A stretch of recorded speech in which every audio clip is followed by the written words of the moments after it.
as we have this grass the way it is now, and I'm just going to hit a quick F12 to go ahead and re-render that, it does have variation in it, but it's still too regular for it to look what we would think is completely real. So we are going to add a little bit more variation to it. But before we do that, we're going to make it a little bit easier to see in the 3D viewport.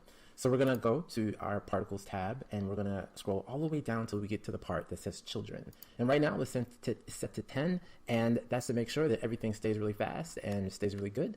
But we're going to actually increase this because we're not going to really shift a lot of things around in the 3D viewport, but we want to have a better idea of what it's going to look like while we're trying to tweak the variation in the height. So I'm just going to increase this to 100, and as I look at that, I see that it still works pretty good on mine. I'm just holding the middle mouse button and shifting it around, so I'm going to go ahead and increase that to 1,000.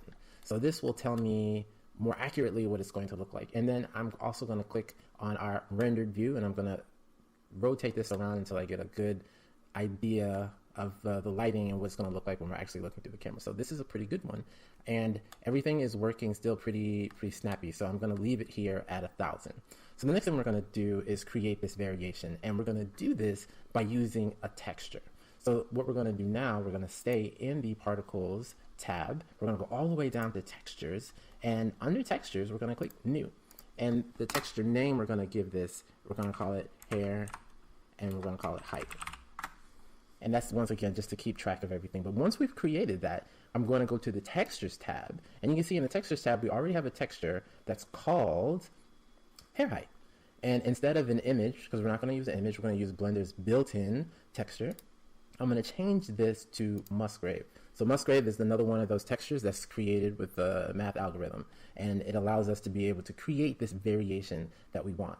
So for right now, this is what the texture looks like, and this is how it's going to be if we're going to look at it just on the surface like we did before. This is kind of what we would see, but we haven't actually added its influence yet. So I'm going to change the size because I happen to know that 0.06 is a good number, and that makes everything much smaller. And the reason I'm doing that is because this is going to control some variation in the height. So where it's black, you're going to see, or you will see, that some parts will now be shorter. Where it's really bright, those parts will be a little bit larger. And then it'll also help us undo, or at least blend in, some of this clumping that we put in to give it some variation before.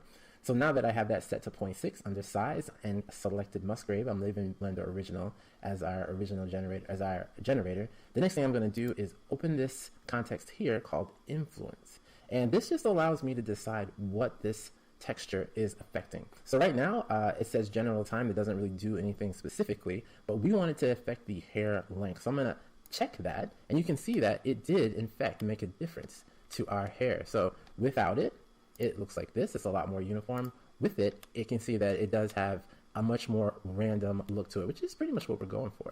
So now our grass looks a lot more wild. It looks a lot more realistic. So if you wanted to make changes to it, there are other things that you can do to make changes to it by making changes to the actual texture.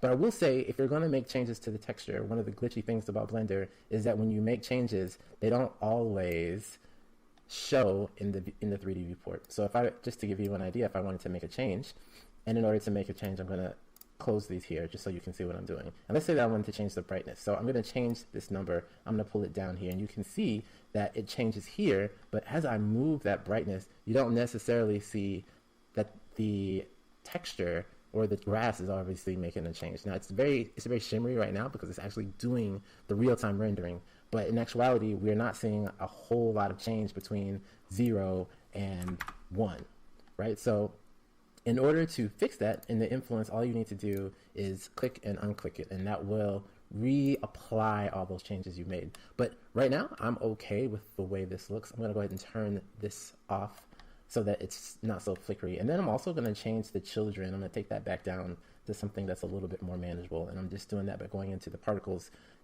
section, and then I'm looking for children. Under children, I'm putting that back to 10.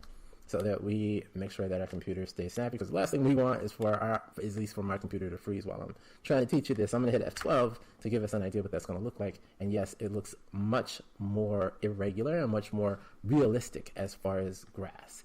So there you have it. That's how we created some variation in the height using the texture. We have the materials the way we want it. The only thing we need to do now is create some slightly different plants within what we're looking at.